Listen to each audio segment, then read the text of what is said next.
Welcome to as cool an episode of Dan Really Likes Wine with Pick and Pay that I think we've ever done. I'm sitting in my garden at home. You can hear dogs barking in the suburbs as people are breaking in on a regular Sunday in Johannesburg. I'm surrounded by some terrific wine, but more importantly by three good friends who all have particular claims to fame in the food and wine space. The chiseled, bearded character beside me is Greg Sherwood, who you might remember from an earlier episode. He basically runs the wine industry in England. He's a South African who's a wonderful supporter of South African wine in the UK. Next to him is the man who imports lots of very inexpensive French wine, then prints expensive looking labels, puts it on and flogs it off. If you've ever had a bottle of something exceptional that's come from France, chances are it's been sold by Great Domains, and Derek Kilpin is the man from Great Domains. And then right at the end, the culinary woman's pin-up, the host of My Kitchen Rules and the man behind Marble and Saint, it's David Higgs. Guys, thank you all very much for joining me. In particular, thanks Greg for coming out all the way from London. Fantastic, yeah, pleasure to be here. Really excited. Flew out especially for the episode. Indeed. Absolutely. I said we're going to be having lunch with Higgs and Kilpin. Can you make it? So give us a quick idea, a snapshot of each of you to remind everybody just the greatness we have here today. So you run a wine business in London, a lot of South African wine, but wine from around the world, and satisfy a lot of palates across the city. So yeah, I work for what we call a fine wine merchant in Kensington in London. I've been there 20 years. We operate in that thin slice of kind of premium wine and kind of boutique wines from all over the world. Over half the wine we sell is French, but about a third or fourth biggest category is South African wine, which is very exciting, and we've always been way ahead of the curve, and now the rest of the industry in the world is catching up with the excitement of South African wines. So we're up there leading, so hopefully. So it's very exciting, and being one of only 5 South African masters of wine does lend an extra bit of weight to recommendations and to opinion, but also a responsibility for us to make sure we're doing the right things and helping the industry where we can. So I'm going to underscore that he's a master of wine. That means just by looking at these wines, he knows what they are, who made them, whether the winemaker was left or right-handed. That's the level you have to be at. We've got some wines to taste on blind. We'll get your thoughts. We'll also get Derek's, because you spend a fair amount of time tasting wine. You've got a really cool business. You bring in incredible wine from around the world, particularly France, and give South Africans access to stuff when we want something that's maybe not as good as South African, but a little bit different.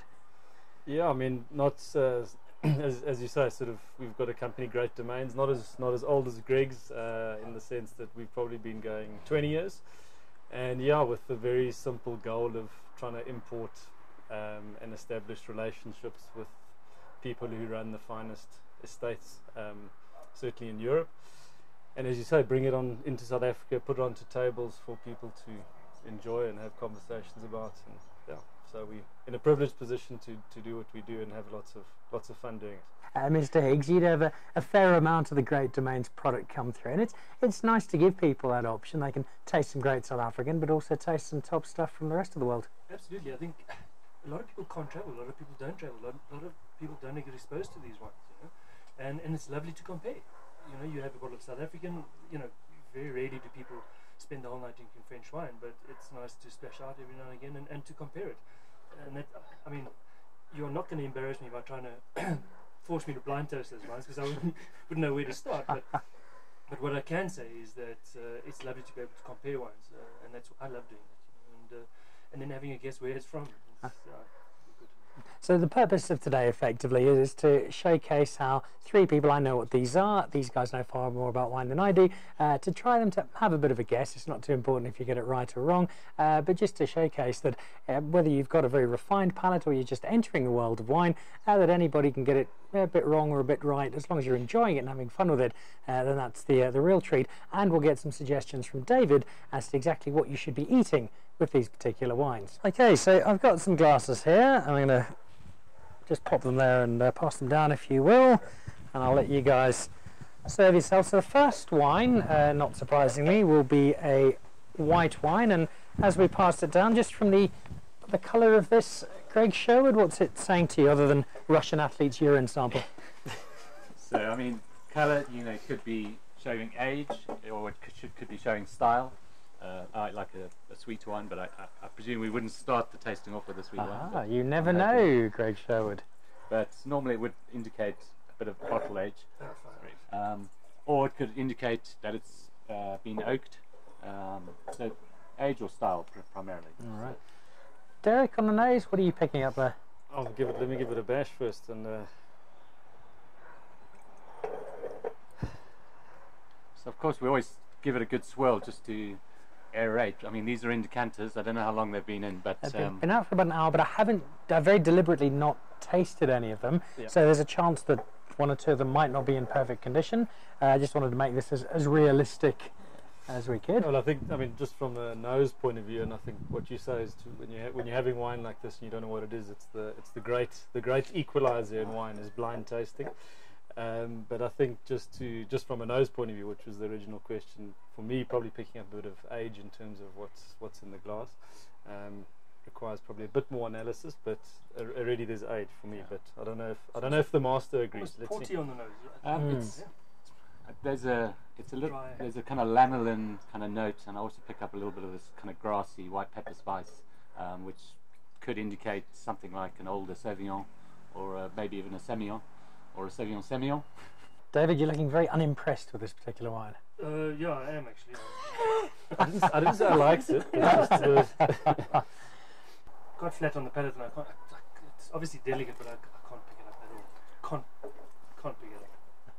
I think the age on the nose, with kind of tertiary kind of notes, I think it's a lot fresher on the palate, and I think there's quite a bit of this kind of, as you say, Bordeaux varieties. So white Bordeaux varieties, you'll be looking at Sauvignon Blanc, Semillon, even Muscadel.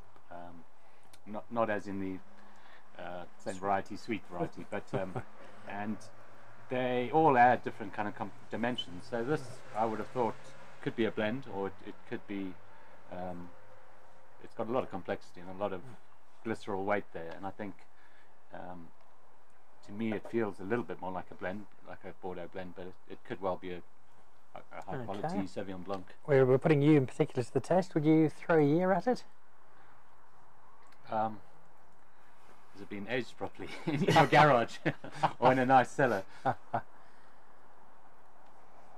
Just under Dan Nichols' staircase for the last 10 years. A few summers. Stavros's kennel. I think it's got some delicious sweet fruit on the end, real kind of crystallized lemon and a bit of pineapple.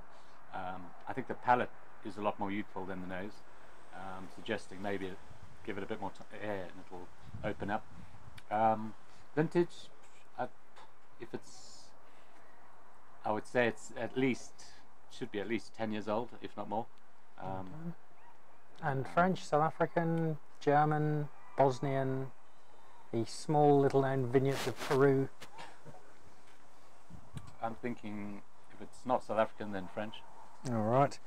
Well, you've done pretty well there, Mr. Master of Wine, because what you've been drinking, let's get our first bottle out, is a 2003 Semillon Sauvignon blend. It's the Islay from Cape Point. Wow. And this was the first year that they made this, because Sabelent van der Speys, I think it was his first granddaughter, was Islay, and that's who they named it after. So it's got 16 years behind it. I think for a 16-year-old South African white wine, it's held up reasonably well, even if Higgs hates it. Now let's move on to our second white wine and see what Mr. Sherwood in particular thinks. So there we go. No pressure. No pressure. There's almost a little bit of a fizz to that. What does that say to you? So, well, if it's not bubbly, we're in trouble. But sometimes, they do bottle some white wines with a little bit of CO2, or just for a bit of added freshness and a little bit of zip. But I suspect this should be, hopefully has. What are you getting on that nose there, David? Yeah, Sure. Interesting. Never a good word when you've got wine and somebody describes it as interesting. So this is, it kind of harks back to me to the classic, something like a J.C. LaRue sparkling wine, where it's got this kind of exotic kind of floral fruity, grapey. You know, with obviously wine's made from grapes, but we do like to use the word grapey sometimes. It sounds a bit funny, but it's got that lovely grapey purity and brightness to it, almost like white grape juice. The drinking kind of non-alcoholic kind, but. I think Derek's worked out what this is. Yeah, I I've get worked that out sense. also from when I just swallowed a sip, which I should have probably spat out. But, Alright, so think, Derek's a little underwhelmed. yeah, I sort of, as I say, probably in that category that Greg sort of alluded to. Avenue Cold Duck, do they still make that? It's something fairly dangerous, I think, if you had to even consume a bit of quantity of in terms of headaches and effects. But It's called karate juice. but Yeah, have you got any ice blocks? Probably help us. I think it's very well made. I think there's without being snobby, I think there's a lot of consumers who love this type of wine. It's got a little bit of residual in there. It's fruity. My late mother would have loved a glass of that. Well, this Whatever interestingly, it is. I think this is one of the better sellers on the Marble Wine list. I managed to get hold of some. So we've been drinking here the Parle Perlé. But it's interesting. I can't say I've actually had Paul Poulet probably since first year university. So it's, thanks for the reminder. Oh dear. So our whites are done. We now move on to the reds, and this is You want to finish it? the first of three. So pass that down. Give yourselves a splash. I know exactly what this is, and I'm quite excited about trying it and seeing how it is. So this is got a lovely kind of aged, kind of classical, almost from East South African kind of, with a bit of Bordeaux blend maybe, or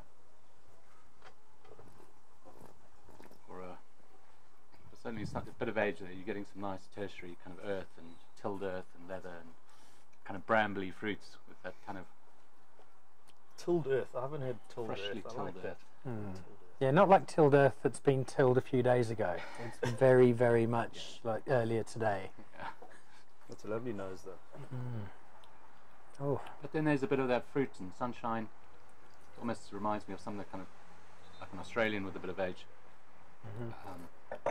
Fruit sweetness.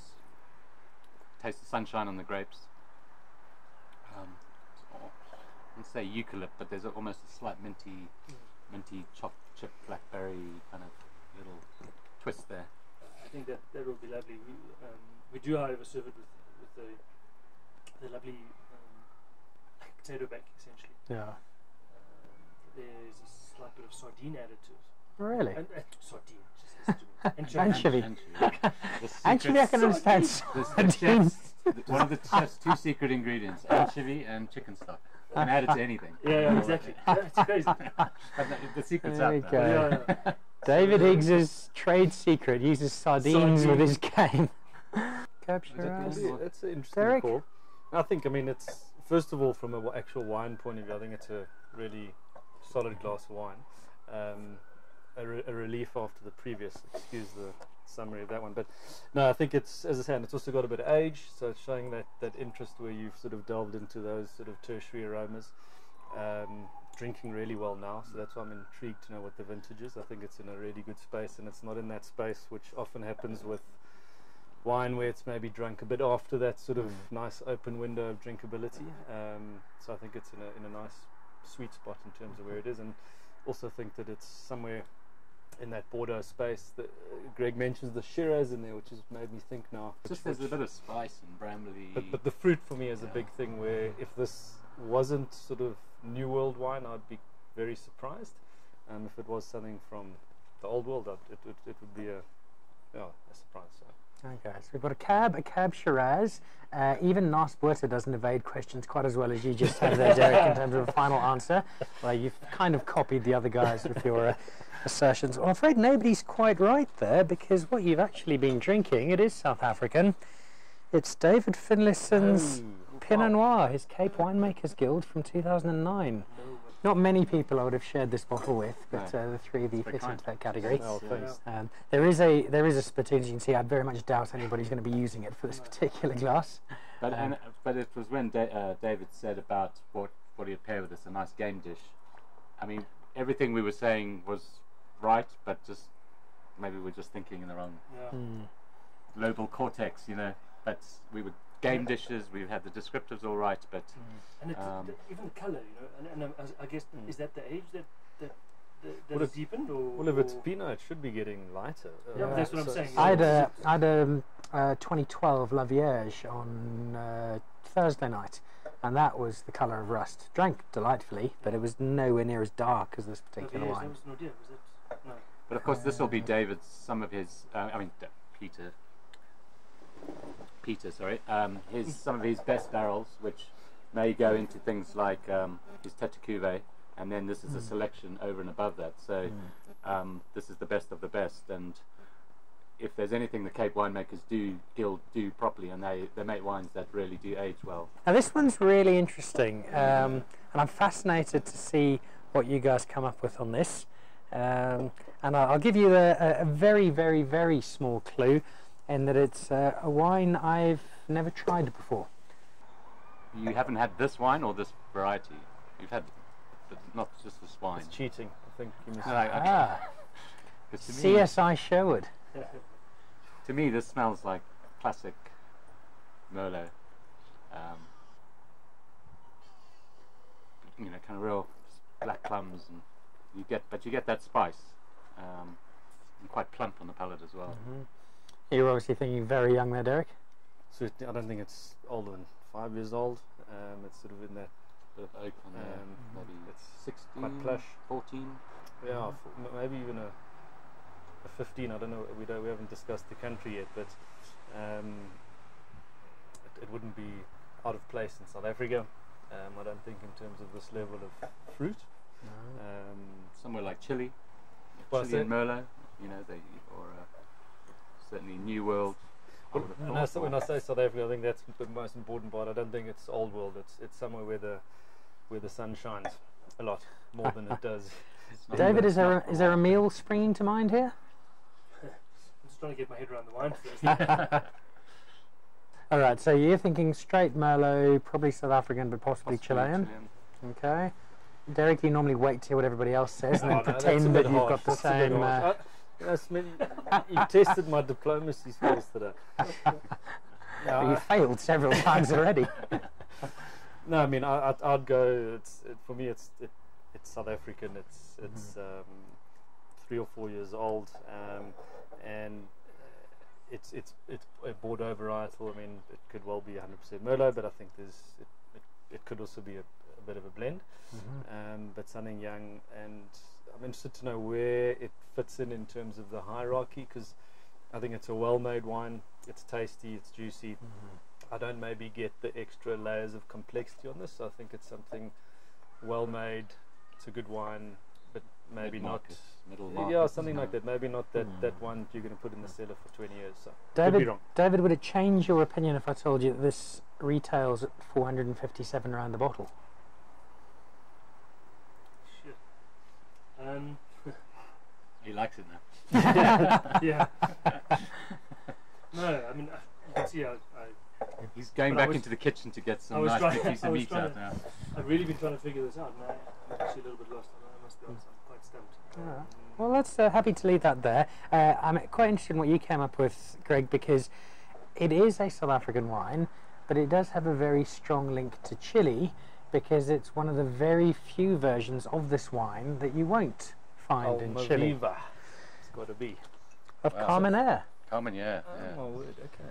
So these are some guys out in Robertson, and the winemaker was in Chile in 2012, where I think they've got almost all of the Carmenere in the world that died out in France with disease, and when they first discovered it, they actually thought they had Merlot.